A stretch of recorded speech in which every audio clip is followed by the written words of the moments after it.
Halo, assalamualaikum warahmatullahi wabarakatuh. Kembali lagi di channel Prima Crypto. Oke, buat kalian yang baru datang di channel Prima Crypto, silahkan bantu subscribe channel Prima Crypto karena subscribe itu gratis, dan nyalakan loncengnya agar kalian bisa mendapatkan notifikasi video terbaru dari saya setiap harinya. Oke, terima kasih buat kalian yang sudah subscribe. Semoga rezeki makin lancar dan selalu profit setiap hari. Buat kalian yang belum join channel Telegram, silahkan join melalui link yang ada di deskripsi di bawah video ini, teman-teman. Oke, di kesempatan kali ini kita akan mencoba membahas Shiba Inu ya. Oke, kita sudah pantau di exchange OKX, teman-teman, turun 0,24%. Salah satu exchange terbagi yang ada di dunia, teman-teman, di mana kita bisa melakukan spot trading dan future dan bisa profit dengan fitur earn ya, teman-teman ya. Jadi jangan cuma hold, tapi kita bisa melakukan atau mendapatkan cuannya dengan staking ya, teman-teman. Kemudian untuk harga Shiba di sini mengalami koreksi ya, teman-teman, karena BTC juga sedang turun. Dan buat kalian yang ingin dapetin airdropnya, silahkan kita sudah bekerja sama dengan OKX ya, teman-teman, dan kalian bisa tunggu untuk airdrop info selanjutnya ya dengan cara membuat akun OKX menggunakan VPN ya, teman-teman ya. Link ada di deskripsi. Wajib pakai VPN ya, teman-teman, karena memang untuk exchange luar ya ada sedikit batasan ya. Semoga setelah Indonesia meresmikan exchange kripto ya ada perubahan lagi. Oke, jadi untuk teman-teman semua yang belum dapat OKX, silahkan cek link di bawah ya.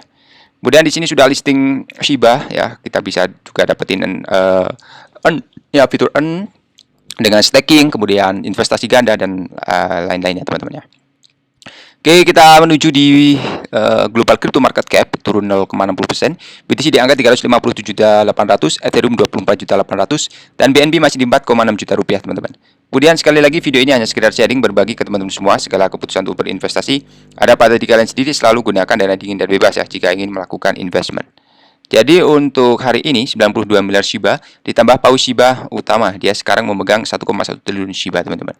Jadi untuk saat peluncuran Shibarium beta tampaknya semakin dekat, paus terus membeli token meme Shiba dalam jumlah yang besar. Dalam tweet baru-baru ini, pelacak dompet on-chain Wellstat menyebarkan berita tentang paus Shiba yang membeli sebagian besar koin meme populer ini.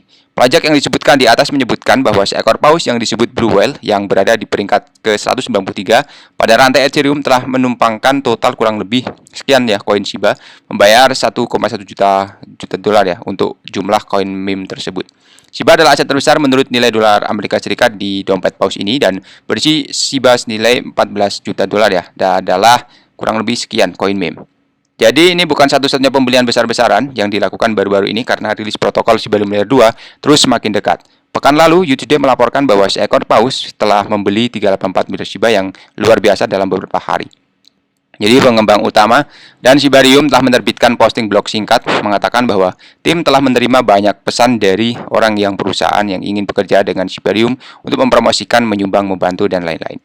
Sebagian besar proyek tersebut ditolak menurutku sama karena masalah biaya, terlalu banyak food, dan lain-lain. Dan beberapa banyak mereka juga ditolak oleh tim pertahanan Shiba. Proyek-proyek ini diterapkan melalui formulir penerimaan baru yang diluncurkan di situs web terkait Shibarium. Selama akhir pekan, Kusama dengan bolos menyebarkan petunjuk berkabut di halaman Twitter yang banyak ditafsirkan terkait dengan rilis Shibarium yang akan segera dijanjikan. Dia menambahkan 1 titik pertama dan kemudian 3 titik ke bagian bio Twitternya. Berapa percaya bahwa titik dalam ini berarti akhir dari proyek ini saat dan pergeseran yang lainnya. Mengenai rilis berita itu sendiri, di posting blog disebutkan di atas atau Kusama menulis bahwa tim akan merilis dokumen untuk Shibarium dan beta sesegera mungkin, serta memperbarui bagian wiki yang didedikasikan untuk solusi lapisan 2. Pengembang teratas meningkatkan para pengikut bahwa semua token dan penduduk di jaringan beta Shibarium hanya untuk tujuan pengujian. Dia memperingatkan pengguna untuk tidak tertipu daya oleh scammer yang pasti akan menawarkan penggemar Shiba untuk membeli barang sebelum jaringan diluncurkan. Kemudian tambahan di sini mengenai Satoshi mengonfirmasi Shibarium beta melebaskan sesegera mungkin ya, teman-teman. Jadi pengembang utama Shibaswap Satoshi Kusama telah merilis blog ketiga di Shibarium. Blog menyebutkan bahwa Shibarium beta mungkin akan segera diluncurkan. Blog tersebut menyoroti bahwa jaringan layer 2 akan membantu bisnis proyek, platform, dan orang. Satoshi mengonfirmasi dalam blognya yang ketiga dan baru dirilis bahwa tim berencana untuk merilis versi beta sesegera mungkin. Ditambahkan juga bahwa komunitas akan dapat melakukan transaksi yang jauh lebih murah dan lebih cepat, teman-teman. Kemudian di sini ada blog memiliki tautan undangan bagi bisnis untuk bergabung dan membangun jaringan layer 2 Shibarium. Siapapun dapat membangun dengan Shibarium dan menunjukkan bahwa itu akan terbuka untuk semua. Idealnya sistem asupan ini memungkinkan kami menemukan proyek terbalik dan menghubungkannya dengan orang lain, kemudian dapat membantu akan memungkinkan untuk bertemu dengan tentara dan tetap terorganisir dalam prosesnya. Meskipun demikian, selain dari pernyataan yang mengatakan segera mungkin, tidak ada tanggal rilis tentatif yang diumumkan oleh tim. Kami harus menunggu dan menonton pembaruan lebih lanjut tentang peluncuran beta. Jadi komunitas sangat menantikan peluncuran versi beta dan harapan akan membuat harga Shiba Inu Bond dan terus meningkat.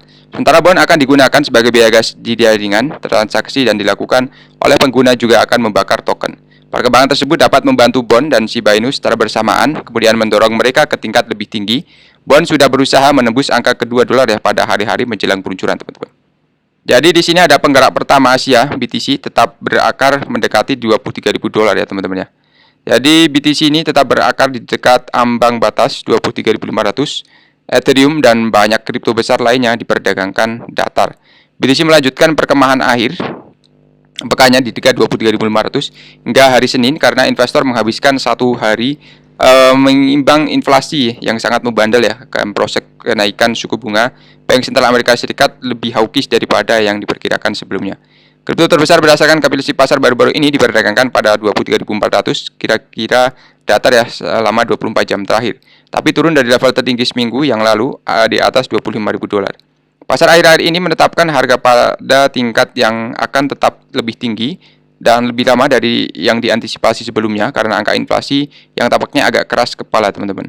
Jadi CEO dan salah satu pendiri platform pasar obligasi Web3 menulis dalam sebuah email ke CoinDesk kemungkinan kenaikan 50 basis poin akan segera terjadi. Saya menduga bahwa kita belum melihat kemunduran besar-besaran karena penjual paksa telah menjual Tulisnya menambahkan rantai ledakan bunga Ester tahun lalu tampaknya sebagian besar telah berakhir. Ini bukan untuk mengatakan bahwa kita bisa lebih rendah dari sini, tapi pasar untuk siklus ini mungkin sekarang dan pada gilirannya kita mungkin berada dalam fase akumulasi. Ethereum hampir sama datarnya berpindah tangan sekitar 1630. Sebagian besar kripto utama lainnya datar atau sedikit turun dan platform lapisan 2, Matic Polygon dan protokol keuangan terdesentralisasi token EV. Keduanya baru-baru ini turun sekitar 3% dari pasar CoinDesk. Setelah seminggu untuk dilupakan pasar ekuitas, kembali ke jalur kemenangannya betapapun kecilnya. Nasdaq, S&P dan Dow Jones Industry Average yang berfokus pada teknologi semuanya naik beberapa persen. Yang pasti beberapa berita kripto hari ini Senin tidak menyenangkan karena bagi pasar tidak lebih dari laporan oleh manajer aset kripto CoinShare bahwa dana Bitcoin pendek memiliki aliran masuk 10 juta dolar selama pekan yang berakhir 24 Februari. Namun setidaknya satu analis merasa setidaknya sebagian optimis tentang jalan harga kripto depan. Dalam sebuah wawancara dengan CoinDesk, Bruno Ramos dan Sousa, kepala pasar baru di manajer aset kripto, mengatakan bahwa sudah dalam fase pemulihan, teman-teman. Melewati bagian bawah, Ramos juga mencatat peningkatan minat di kalangan investor institusi dalam beberapa bulan terakhir. Jadi untuk Beijing Pro Blockchain tetapi anti kripto, ia melihat yang pertama sebagai teknologi kunci, sama pentingnya ke abad 21 dengan Hypertext Transport Protocol di abad ke-20. Sementara itu token China melonjak dan China ada dalam tanda kutip karena sebagian besar proyek seperti Neo, VeChain, dan Conflux berusaha keras untuk membatasi paparan mereka ke China. Kemudian tambahan lagi untuk Conflux ini adalah pengecualian untuk ini bisakah memperdagangkan token CFX di China? Ternyata tidak teman-teman. Jadi hanya ada satu rantai tetapi kami memiliki dua ruang, kata Van Long, salah satu pendiri Conflux kepada CoinDesk melalui email. Anda dapat menganggap ruang bertindak seperti rantai independen tetapi mereka berbagai mesin konsensus yang sama. Tidak ada risiko keamanan untuk memindahkan aset melintasi dua ruang, teman-teman. Jadi seseorang dapat melihat secara on-chain bagaimana CFX digunakan. Di bawah ini menunjukkan aktivitas on-chain koleksi digital versi China dari token yang tidak dapat dipertukarkan. Ya disurat koleksi digital, kemudian mentolerir jika spekulasi tidak terlibat pada versi Instagramnya, teman-teman. Ya di sini ada tambahan lagi, teman-teman. Dari bursa efek Tel Aviv nih mengatur perdagangan kripto setelah turbulen 2022. Jadi satu-satunya bursa saham publik Israel ingin memperluas aktivitas resmi anggota non-perbankan untuk memungkinkan pelanggan memperdagangkan mata uang digital. Contoh entitas tersebut adalah perusahaan pialang, organisasi asuransi bursa pemodal Ventura, dan lain-lain. Bursa saham menginginkan tentang jatuhnya pasar kripto pada tahun 2022, menekankan perlunya menegakkan kerangka peraturan yang relevan di industri. Proposal tase difokuskan pada perlindungan pelanggan, memungkinkan perdagangan untuk menyetor uang fiat dalam mata uang kripto, teman-teman. Sementara penarikan dapat dilakukan setelah anggota non-perbankan menghubungi penyedia layanan yang berlisensi dan kustodian resmi, teman-teman. Dengan kata lain, aturan yang mungkin akan mengharuskan NBM untuk membeli dan menjual mata uang kripto atas permintaan klien. Jadi bursa saham Israel ini menganggap peraturan dalam negeri harus selaras dengan peraturan global untuk menarik lebih banyak modal asing ke dalam ekosistem keuangan lokal ya. Jadi otoritas sekuritas Israel ISA mengungkapkan awal tahun ini bahwa mereka dapat mengubah 3 undang-undang keuangan yang ada untuk memasukkan kripto, teman-teman. Amandemen tersebut akan memungkinkan pengawas secara langsung mengawasi operasi aset digital dan menempatkan ke dalam kategori instrumen keuangan. Tujuan utamanya adalah untuk memberikan keamanan maksimum kepada peserta kripto Israel dan menyoroti peningkatan teknologi industri. Mirip dengan proposal tase ISA percaya bahwa merangkul aset digital dapat membawa banyak manfaat bagi ekonomi lokal. Teknologi canggih dalam aset ini dapat mengarah pada efisiensi ekonomi di banyak area, mengurangi biaya, menghemat kebutuhan akan perantara, dan mengoptimalkan cara transfer informasi antar entitas, teman-temannya. Oke, jadi seperti ini dulu saja untuk pembahasan kali ini. Buat teman semua yang belum subscribe, silahkan bantu subscribe karena subscribe itu gratis, dan nyalakan loncengnya agar kalian bisa dapat notifikasi video terbaru dari saya setiap hari. Terima kasih sudah menonton video ini. Share jika video ini dirasa bermanfaat. Sampai jumpa di video selanjutnya. Wassalamualaikum warahmatullahi wabarakatuh. Salam profit, teman-teman.